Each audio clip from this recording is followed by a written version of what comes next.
Time आपका जो होना चाहिए कि किस टाइम पे आप ट्रेड करोगे, वो रहता है, सबसे बेस्ट टाइम होता है यूएस सेशन का, जिस टाइम पे रात में मैं लाइव आता हूँ। ठीक है, ये रात का जो टाइम होता है ना, यूएस मार्केट ओपन रहता है, सबसे ज़्यादा लिक्विडिटी होता है मार्केट में, और आपका जो स्ट्रेटजी है सबसे ज़्यादा काम कर सकता है, कम से कम मैनिपुलेशन होता है, क्योंकि बहुत सारे लोग ट्रेड करते हैं तो मैनिपुलेट करना मार्केट को इतना इजी नहीं होता है। ठीक है, तो यूएस मार्केट में आप ट्रेड किया करो। जैसे एक टाइम फिक्स कर लो कि मुझे लेट से रात के 8 बजे से 10 बजे तक ही ट्रेड करना है, ये रूल आपने बना लिया। अब आप क्या करोगे कि 2 घंटा के लिए ही जब आपके पास टाइम है तो आप कुछ भी उल्टा सीधा ट्रेड कैसे ही कर लोगे, कैसे आप ओवर ट्रेड कर लोगे 2 घंटे में। अब इसमें आता है कि एक स्ट्रेटजी, कोई सा भी एक स्ट्रेटजी, दुनिया का कोई भी स्ट्रेटजी काम करता है और आप उस स्ट्रेटजी पे पैसा बना सकते हो।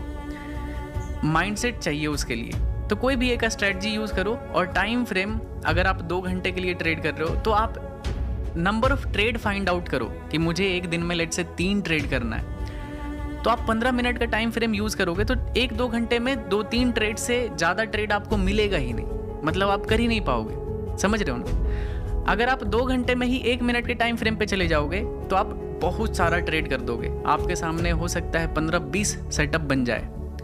तो ये चीज़ अवॉइड करने के लिए आप एक टाइम फ्रेम चूज़ कर लो कि 5 मिनट या फिर 15 मिनट के टाइम फ्रेम पे 2 घंटा ही ट्रेड करूँगा, उसके बाद लॉग आउट मार दूंगा, सिस्टम से लॉग आउट। मुझे देखना ही नहीं है मार्केट कि किधर जा रहा है, ऊपर गया, नीचे गया, क्रैश हो गया, या फिर 50% बिटकॉइन भाग गया। आपको इन सब चीज़ों से नहीं मतलब होना चाहिए, आपके अगेंस्ट में भी जाएगा। और बार बार देखो, हर दिन 10% या फिर 5% बिटकॉइन नहीं मूव करने वाला है, हर दिन साइडवेज रहेगा, उल्टा सीधा आप ओवर ट्रेड करके आप अपना कैपिटल हमेशा उड़ाते जाओगे। तो इस चीज़ से बचने के लिए आपको टाइम लिमिट करना पड़ेगा और फोमो से दूर रहना है, कि फियर ऑफ मिसिंग आउट होता है ना, कि मार्केट मूव कर रहा होगा, मैं तो देख ही नहीं रहा हूँ बिटकॉइन को।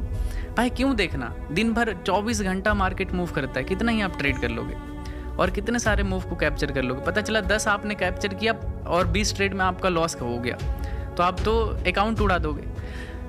तो लिमिट करो, 2 घंटा टाइम ट्रेड करो मैक्सिमम, और बंद कर दो, लॉग आउट मार दो। अगर आप स्विंग ट्रेड करते हो तो जो भी टाइम फ्रेम में आप ट्रेड करते हो एंट्री करो, और फिर उसको कहीं कहीं अलर्ट डाल दो और उसके हिसाब से मार्केट को ऑपरेट करो। ठीक है, तो दोनों चीज़ के लिए मैंने बता दिया, और इन्वेस्टर्स के लिए तो मैं कुछ क्या ही बताऊँ।